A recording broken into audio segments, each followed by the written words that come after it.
Praise లార్డండి. అందరికీ వందనాలు. అందరూ బాగున్నారు కదండి. వాక్యంలోకి వెళ్ళే ముందు చిన్న ప్రార్థన చేసుకుందాం.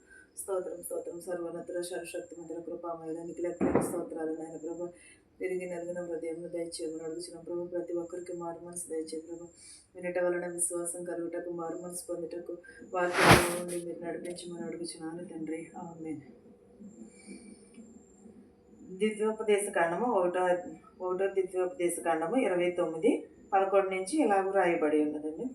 యెహోవా భూమి ఆకాశముల యందుండు సమస్తమును నీ వశము, మహాత్యమును పరాక్రమమును ప్రభావమును తేజస్సును ఘనతయు నీకే చెందుచున్నవి. యెహోవా రాజ్యము నీది, నీవు అందరి మీద నిన్ను అధిపతిగా హెచ్చించుకుని ఉన్నాడు. ఎలాగూ ఉన్నాడు యెహోవా భూమి ఆకాశముల యందు ఉన్నాడు. సమస్తమును కూడా యెహోవా యందే ఉన్నవి. సమస్తమును కూడా దేవుని వశమై ఉన్నాయి. ఘనత కానీ ప్రభావము కానీ మన రాజ్యమును కానీ ఆయనే ఏలుచున్నాడు. మనందరి మీద కూడా యెహోవాయే అధిపతి అయి ఉన్నాడు. యెహోవా తప్ప మనకి సాటి అయిన ఎవరును కూడా లేరు. యెహోవా మన మీద రాజ్యము చేయుచున్నాడు. మన చేతిలో ఉన్నవి సమాధానమును ప్రతి ఒక్కటిని కూడా దేవుని అందే అవి వశములు అయి ఉన్నవి. మనం ఒకవేళ హెచ్చింపబడాలన్నా, ఒకవేళ తగ్గించబడాలన్నా అవన్నీ కూడా దేవుని స్వాధీనంలోనే ఉన్నవి. మనం ఏమిటంటే మామూలు దేవుని చేసిన మనుషులము మనము. ఆయన మనలను సృజించినవాడు. భూమి ఆకాశంలోను కానీ ప్రతీది, చెట్లను పుట్లను కానీ ప్రతీది కూడా దేవుడే నిర్మించి ఉన్నాడు.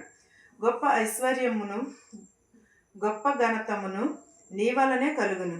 నీకు సమస్తమును ఏలువాడవు, బలమును పరాక్రమమును నీ దానములు హెచ్చించువాడవును, అందరికీ బలమును ఇచ్చువాడవు నీవే.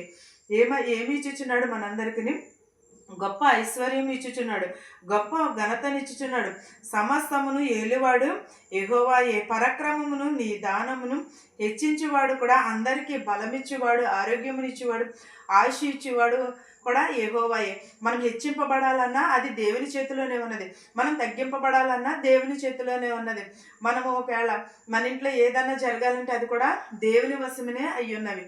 దేవుడు ఎప్పుడు కూడా నిన్న నేడు ఏకరీతిగానే ఉన్నవాడు. సమస్తమును చూచుచున్నాడు.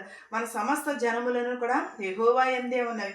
మన వశములన్నీ కూడా మనం ఈ రోజున ఎలాగూ ఉన్నామంటే అది దేవుని ఇచ్చిన కృపయే, దేవుని వలనే కలిగినవి. దేవుడు మనలను హెచ్చించాలి అని అనుకున్నప్పుడు ఎవరిని కూడా ఆపలేరు. ఒకవేళ మనం అనుకుంటాం ఎంతోమంది చనిపోతున్నారు, ఎంతోమంది గొప్పవాళ్ళు అవుతున్నారు. అవన్నీ కూడా ఎవరి చేతిలో ఉన్నవి? దేవుని చేతిలోనే ఉన్నాయి. ఆయుష్ ఉంటే గడ్డి పరకేస్తే బ్రతుకుతారు అని అంటూ ఉంటారు. అలాగే మనం హెచ్చింపబడాలని దేవుడు అనుకుంటే ఉన్నతమైన స్థలములలో ఉంచుతాడు.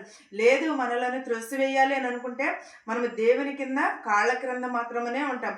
సాతానుని ఎలాగైతే అంచుపెట్టి ఉన్నాడు దేవుడు, అలాగే మనలను కూడా అంచుతూ ఉంటాడు. మనం ఎప్పుడూ కూడా దేవుని అందే మనమును వశమునై ఉన్నాడు.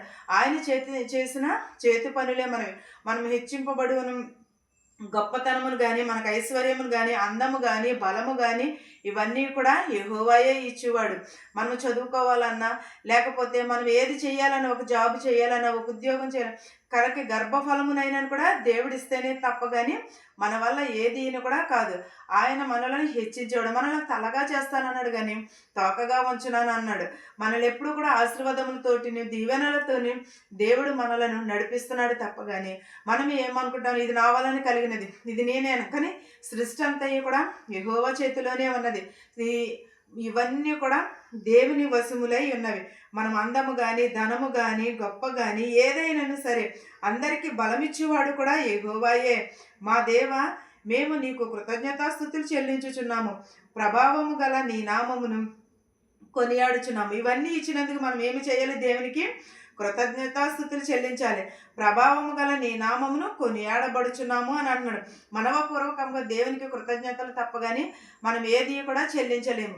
దేవుని ఎడల మనం ఏమి కలిగి ఉండాలి? భయమును, భక్తిని కలిగి ఉండాలి. మనం దేవుని ఎడల వినయమును, విధేయతను కలిగి ఉండాలి. దేవునిని మనం ఎప్పుడు కూడా స్తుతిస్తూ ఆరాధిస్తూ ఉండాలి.